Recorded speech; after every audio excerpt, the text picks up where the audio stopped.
প্রিয়। আমি আজ তোমাদের সামনে এমন একজন মার কথা বলবো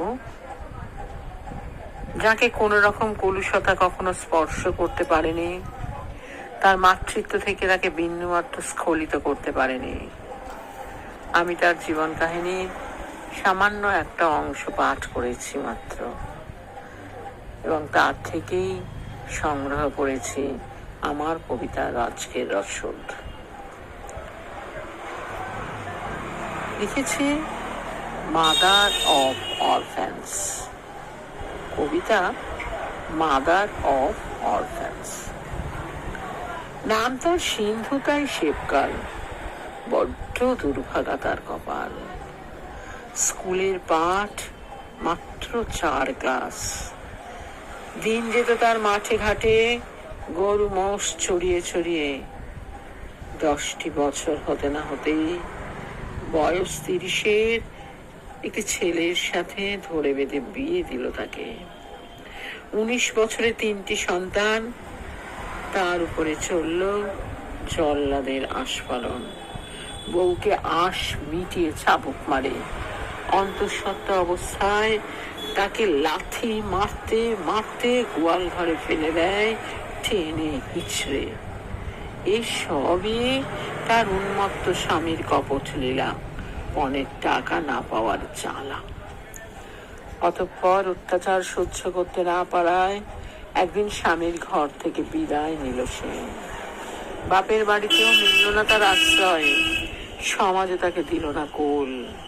কলঙ্কের ছাই গায়ে মেখে চলে এলো সোজা শ্মশানে, যেখানে সবারই শেষ ঠিকানা লেখা থাকে ভাগ্যের লিখনে। মশানেই মিলল আহার, সব দেহ পোড়ানোর পর ছিটানো খাবারে জুড়ত পেটের দাবানল। কিন্তু এভাবে কি বাঁচা যায়? তাই মুক্তি পেতে ঠাউরে নিল এক উপায়। কন্যা সন্তানকে আঁচলে বেঁধে শটান একদিন শুয়ে পড়ল রেল লাইনে। কিন্তু ভাগ্য যার বিরূপ, কোনো কাজেই তার হয় না সুখ। হঠাৎই একটা ছোট্ট ছেলের কান্না ঘুচিয়ে দিল সুইসাইডের নেশা। অদূরে তাকিয়ে দেখে অবাক বনে যায়, একটি গাছের নুয়ে পড়া একটি ডালে অজস্র অজস্র ফুল পাতা। ভাঙা ডালে এত ফুল, এ কি শুভ কোনো ইশারা? এক অজানা ইঙ্গিতে মজল তার মন। তাহলে তাহলে সেও বাঁচবে, নিশ্চয়ই বাঁচবে।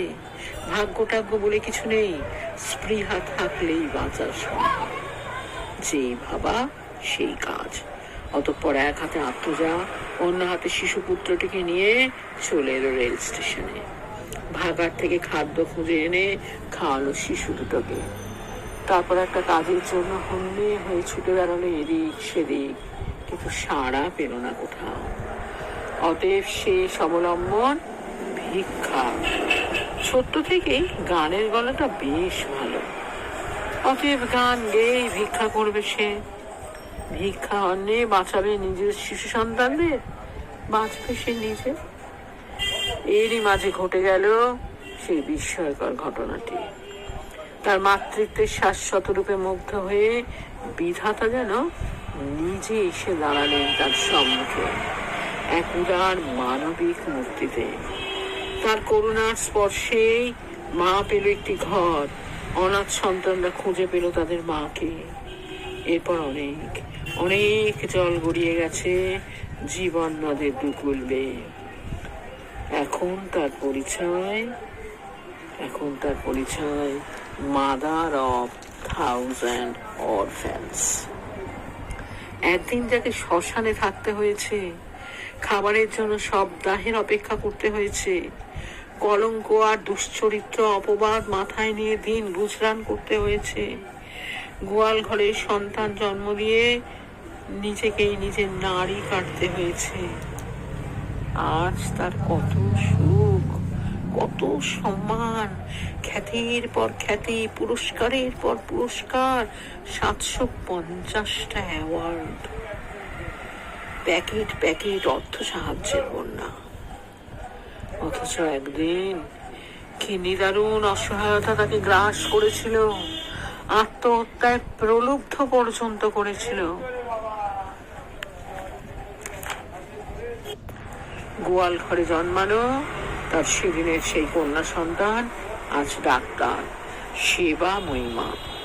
অনাথ শিশুদের সেবাব্রতে সে দিন রাত এক করে দিয়েছে। অন্যান্য সন্তানদের মধ্যে কেউ ইঞ্জিনিয়ার, কেউ প্রফেসর, কেউ আবার প্রযুক্তিবিদ। একটুও বাড়িয়ে বলছি না, সবটাই নিখুঁত সত্যি। কোনো খাদও আমি মেশাইনি। এখন তার কোনো অর্থ কষ্ট নেই, খাবার কষ্ট নেই, অসম্মান আর কলঙ্কের তাড়নাও নেই। এমনই একটি দিনে এক বৃদ্ধ নোংরা শরীরে বুভুক্ষু অবস্থায় উপস্থিত হলো হাজার অনাথের মার কাছে। তিনি তো মা, তিনি ঠিকই চিনেছেন আগন্তুককে। তাকে স্নান করিয়ে, পরিষ্কার জামা কাপড় পরিয়ে পেট ভরে খাওয়ালেন। তারপর নিজের সন্তানদের সঙ্গে তাকে থাকতে দিলেন। তিনি ঠিকই বুঝেছিলেন এই বৃদ্ধই একদিন তাকে তার বাড়ি থেকে তাকে তাড়িয়ে দিয়েছিল, পথের ভিখারি করে দিয়েছিল, মাথায় চাপিয়ে চেয়েছিল কলঙ্কের বোঝা। কিন্তু আজ তিনি আবার এসেছেন সেই অভাগিনীর দ্বারে। কিন্তু তিনি মা, সবার মা। তাই সব কিছু ভুলে তিনি তার স্বামীকে টেনে নিলেন নিজের সন্তান করে। আজ তিনি বলেন, মানুষের সেবা করার জন্য শুধুমাত্র সুন্দর একটা মন থাকা চাই। মানুষের ভালোবাসা হলো সবচেয়ে বড় অলংকার, সততা হলো সর্বশ্রেষ্ঠ পরিচ্ছদ। বিত্তশালীতে আমাদের কোনো লাভ নেই।